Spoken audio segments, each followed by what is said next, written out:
ذکر وہ ہے کہ جس کا ذمہ لیا ہے خود خالق کرم نے.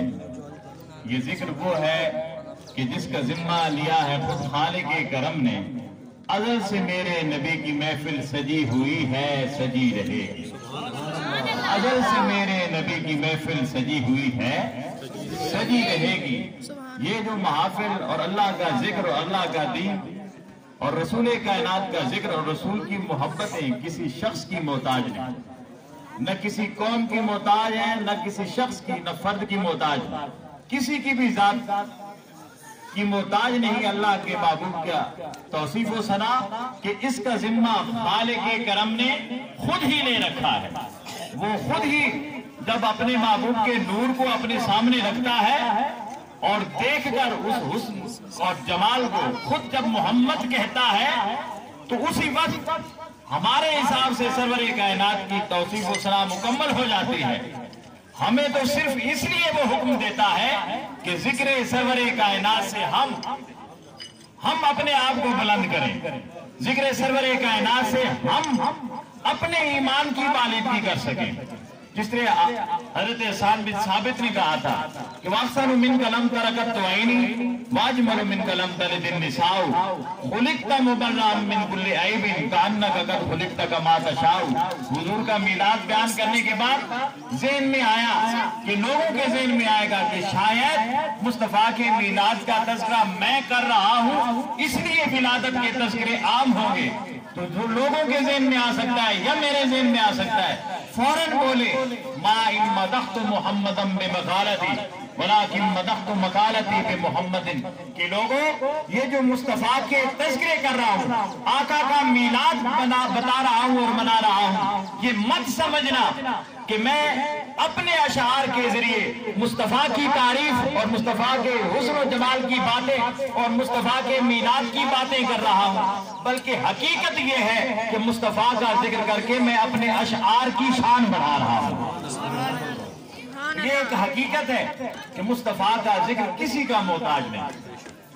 رسول کائنات کا تذکرے، آپ کی توصیف و ثنا جسے اللہ رب العزت نے ورفعنا لک ذکرک کا تاج پہنا کر اتارا ہے، وہ کسی اور کی مدح و ثنا کا محتاج نہیں ہے اور نہ اس نے اپنے محبوب کو کسی کی مدح و ثنا کا محتاج رکھا ہے. پر اللہ رب العزت نے اپنے محبوب کو بھیجا کہا قد جاءکم من اللہ نور و کتاب مبین. کہ لوگوں میری طرف سے تمہاری طرف نور محمدی کی صورت میں اور کتاب قرآن کریم یا رسول کائنات کی ذات اقدس جو کھلا قرآن ہے، جو الکتاب ہے، وہ ہم نے نازل کر دیا، تمہاری طرف بھیج دیا. جب اتنے ناز سے اس نے اپنے محبوب کو ہماری طرف بھیجا تو ہمیں بھی چاہیے کہ ہم اسی ناز کے ساتھ اور اسی محبت کے ساتھ اپنے محبوب کے تذکرے کریں، اپنے محبوب کی آمد کے تذکرے کریں، رسول اکرم صلی اللہ علیہ وسلم کی محبت کے گیت گائیں. ہمیں بھی وہی چاہیے. آج بدقسمتی سے مسلمان اور امتی کہلانے والا وہ باقاعدہ بلیک بورڈ لے کر وہ بتاتا ہے کہ یہ دیکھیں یہ 5 نمازیں ہیں، اس کی دلیل قرآن میں ہے. اگر آپ یہاں 6 لکھ دیں تو اس کی دلیل آپ کہاں سے دیں گے؟ ارے ہم نے کب کہا ہے کہ مصطفیٰ کا میلاد منانا فرض ہے؟ پھر کہیں گے یہ جو اتنے روزے ہیں جی اب ان میں اتنے شامل کر دیں تو اس کے لیے دلیل دیں. بھائی ہم نے کب کہا کہ یہ فرض ہے یا واجب ہے یا سنت ہے؟ ہم نے کب کہا؟ ہم تو نہیں کہتے مصطفیٰ کا میلاد فرض ہے، واجب ہے یا سنت ہے. یہ فرض، یہ واجب، یہ سنتیں بات کی بات ہے. مصطفیٰ کا میلاد ایمان ہے. سبحان اللہ.